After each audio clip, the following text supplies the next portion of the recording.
Yo, yo, yo, what's up? Welcome to Says Dividends. This is your boy Cedric. Thank you for stopping by, checking out my video. This is my second video.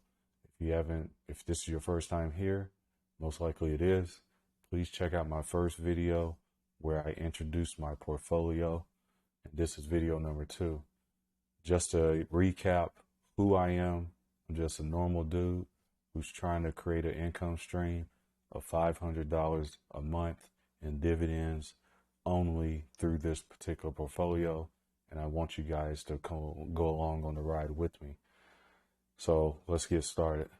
So I'm almost up 8K as far as total gains in my portfolio, 26.85%. Looks great now, nice and green. It wasn't like that a year ago.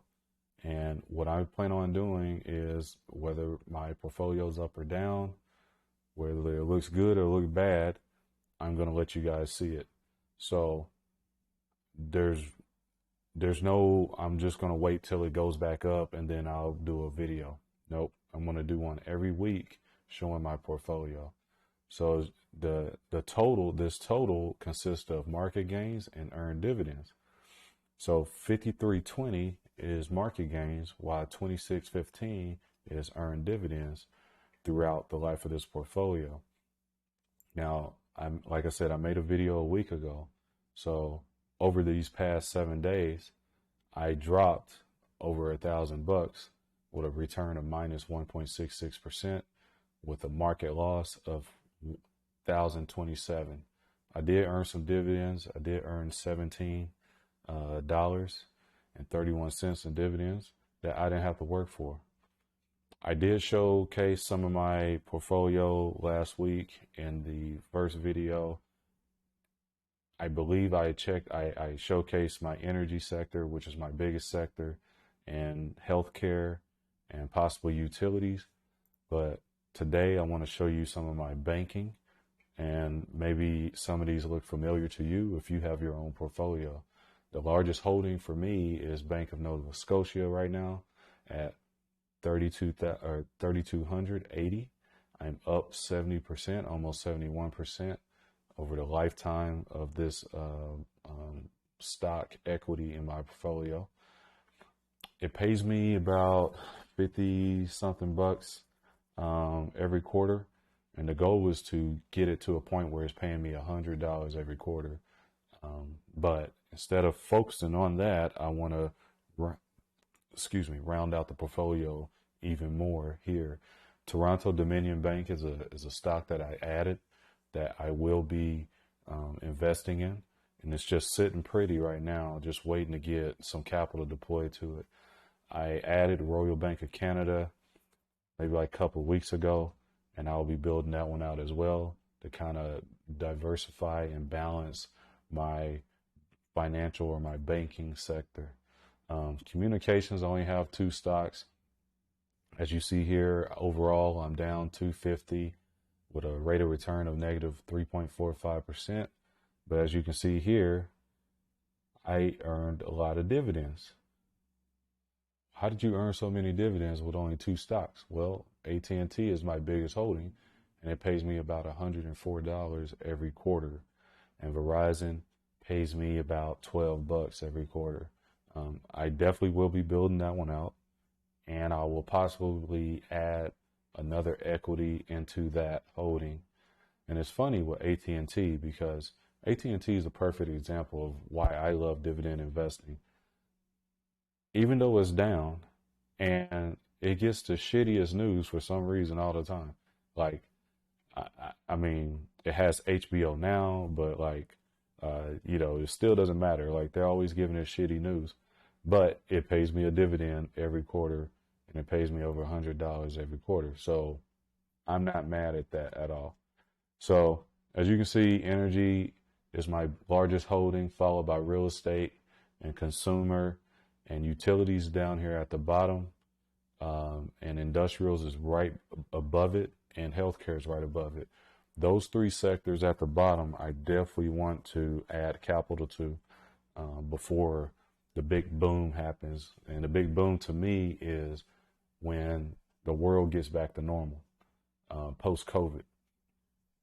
I don't care about any volatility in the market or anything like that. As long as the stock pays that dividend, that's all I care about. If the stock drops, hey, that's a discount for me. And so, that's why I like dividend investing. So this is a great time to transition over to the topic for tonight. To me, I think dividend investing is the best way to invest in the stock market. Okay. Some people may disagree. Some people may be good at penny stocks. Some may be good at stock options. I realize that I'm not. So, and that just takes, there's the effort of keeping that, you got to keep doing it. You got to keep doing it. Whereas this is it's truly, a passive type deal. So to me, there's 5 benefits of dividend investing. I'm sure you heard some of these before. If you follow dividend investing, or if you've done any research on it, if this is your first time tuning in and trying to figure out if dividend investing is for you, check out these benefits and see if they fall in line with how you see yourself investing in the future. So the first benefit to me is it creates an income stream.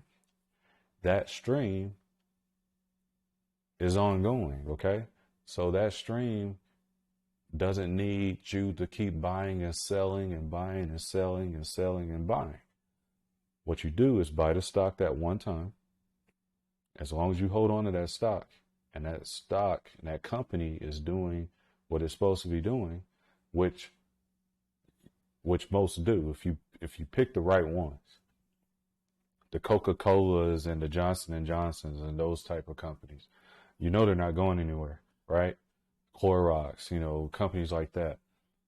You will get paid every quarter and sometimes every month, like a REIT, like with a REIT. This isn't my only income stream, but this is an important type of income stream because it doesn't take as much work, okay? You research some stocks, you pull the trigger pretty much, and then you figure out the pay dates and the ex-dividend dates and the things like that. We can go into all that stuff later in another video, or you can go watch another video about that. I just want to be talking to you. I don't want to get all these technical terms in place because I don't talk like that. And if you need to get all that information on dividend yield, what that means and all that stuff, there's plenty of videos for that. And I'll probably make one in the future, just going over terminology and things like that. But I don't really like talking like that. But anyway, it creates an income stream that could pay your bills. Right now, I just reinvest my dividends, but if I wanted to, it could pay my bills right now. It's less risky, okay? To me, the volatility and the risk of investing in the stock market is greatly reduced by dividend investing because when the value of a stock drops, that's when everybody panics and wants to sell. Me, on the other hand, I see it as a buying opportunity. Like I said earlier, it's a discount. A stock is on discount. For instance, Chevron, Exxon, big discounts last year because of the pandemic. A lot of people are running from the energy sector and the oil stocks. So I believe Exxon was down to down into the $50 range, maybe even in the high 40s. Okay. Now it's over $100 per share right now. So, but what was the thing? It was still paying a dividend, even though the stock had dropped half its price. Okay. So if you're a dividend investor, that's what you want.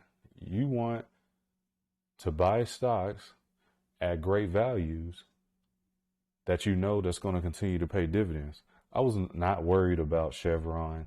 There was a lot of talk about Exxon possibly suspending their dividend and things like that, but they didn't, and so on and so on. So like if you're in the right companies, there are some companies that didn't, like in Like Wells Fargo, they literally suspended theirs, and I had to get rid of. So like I just couldn't handle it. So, but that's the only time you sell.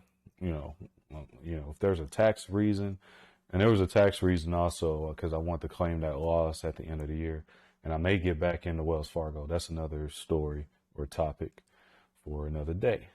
But dividend investing is less risky. Compounding benefits. Stocks pay dividends. Those dividends can be reinvested to buy more stocks, which compounds on top of what you already have in your portfolio. For instance, AT&T pays me about $104 a quarter. That $104 could buy me more shares of AT&T. So I necessarily didn't bring money out of my pocket. It was the stocks that paid me, which I can reinvest. Now, if your brokerage is M1 Finance, and I will talk more about M1 Finance and why I think it's the best stock brokerage for dividend investing. The dividends get put into your balance or your little bank account or whatever you want to call it. And then you can choose how you want to spend that money. You could withdraw it and spend it like cash. You got paid. Or you can compound and put it towards stocks that wasn't AT&T or whatever, right? So that's what I do. So right now, I haven't withdrawn any of my dividends.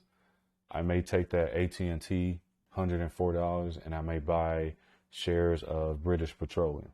So it doesn't matter what you put it on with M1 Finance. But most brokerages will just reinvest that back into the stock that actually paid out the dividend. So the compounding is huge because if I don't put another dime in my portfolio, I'm going to get at least 238 because that's what I'm getting. That's what I average right now per month, $238. And if I don't add another dollar, the compounding will take effect. So the $238 will go back and buy more shares of stocks, and then that number will go up. So that's what's great about compounding. So on top of your contributions, the compounding benefits really shine. There's two ways to profit. One way is if the value of the stock goes up, you sell it and you get you gain some capital gains.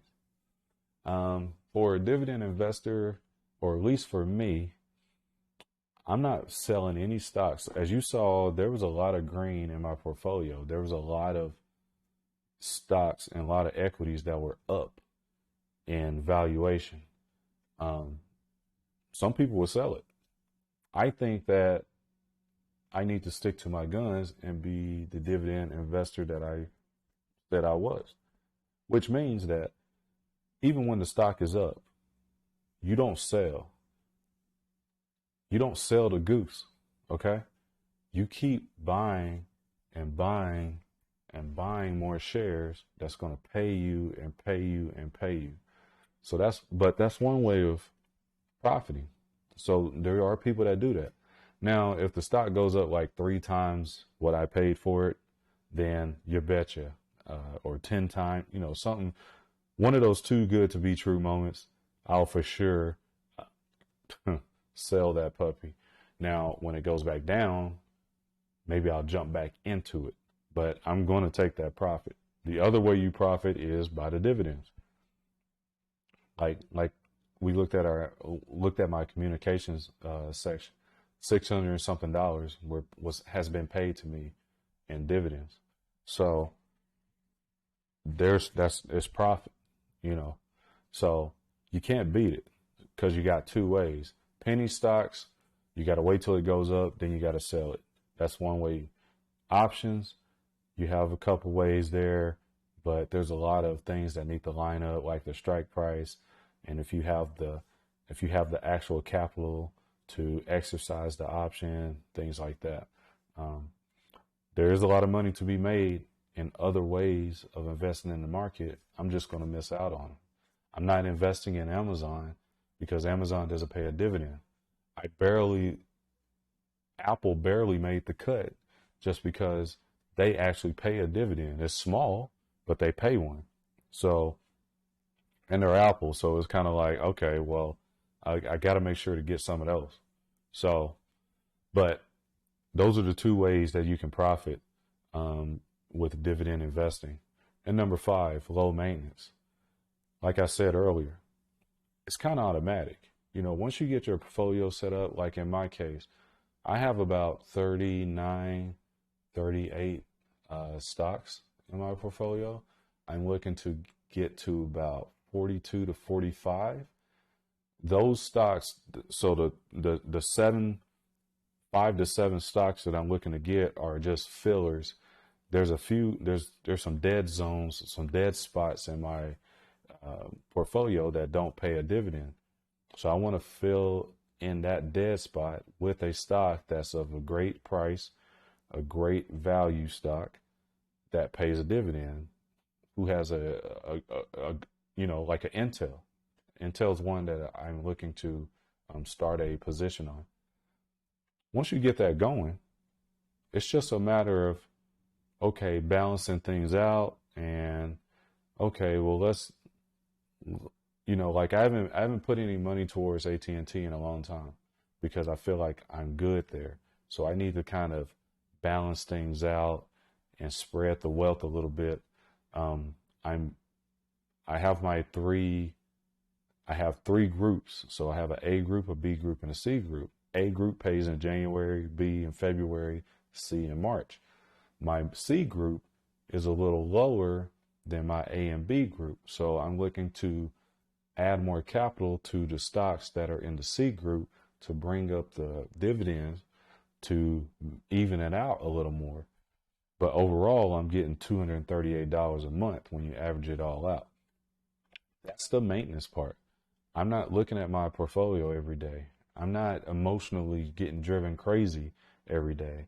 I understand about patience with dividends investing. I don't regret a stock that I bought like most people do and things like that. I don't see it as gambling in the market like a lot of people just blindly gamble into the market because they're told to do so. Those are the things that I avoid by dividend investing, which to me frees me up to do other things. I have other ventures going on. I work part-time in my job. I don't want to be stuck, sweating, staring at, my Robinhood account or whatever, every 5 minutes, hoping that a stock jumps up just to the point where I can hit the sell button. And then I'm pissed off because the stock goes up higher and you go, oh man, I wish I didn't sell it because it kept going up. Or you get in a mode where you got too greedy and then it dropped back down. So now you're hoping it goes back up so now you can make some of your money back, all that stuff. I don't have to deal with all that when you do a dividend investing. No matter if it's a bad month or a good month, the money keeps coming in the form of dividends. Like I said, when the stock goes down, who cares? That's when you want to buy more. If you got the money, that's when you want to buy more. There's no timing. There's dollar cost averaging. When the stock is up and you want that stock, keep buying it. When it drops down, keep buying it. Your average share price, you're rounding it down, but you're getting more income, future income coming in. That's the goal. How much money you want to make per month. Do that and then watch the money come in. I'm definitely an advocate for dividend investing. Now, some people may think it's boring. Some people may be like, oh, it takes too long and all this other stuff. But once you really get something going on, and like I said before, I was at a point where I was getting like $5, $10 and things like that. Once I got to a point where it's like, man, it's covering my bills, I just got more and more hungry for it. I got hungrier for it. Like, no one can tell me that dividend investing is bad. Okay? No one can tell me that. Because my stock My account is increasing. So if I need to sell, I can sell. And in a lot of cases in my portfolio right now, there's some stocks that are up that I've made a profit on if I sell. But in the meantime, all these stocks are paying me rent. They're paying me rent every quarter or every month. Okay. The REITs are paying me every month on the 15th and on the 28th of the month. And then you got all these other stocks, these qualified dividends are coming in every quarter. Okay. So guys, I just want to leave it at that.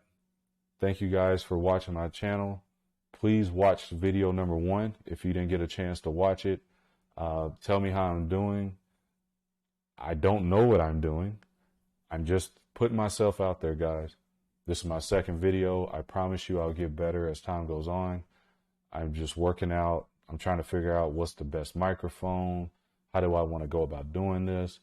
But if you enjoy my portfolio, and if you enjoy my channel, please subscribe. Please leave me a comment. If you are a dividend investor, please let me know that. I will go to your page and I will subscribe and I will comment and I will be one of your biggest fans. As long as you can reciprocate that for me, I appreciate it. Any tips from any YouTubers, please reach out to me and I will talk to you soon. Have a great evening and bless everyone. Thank you.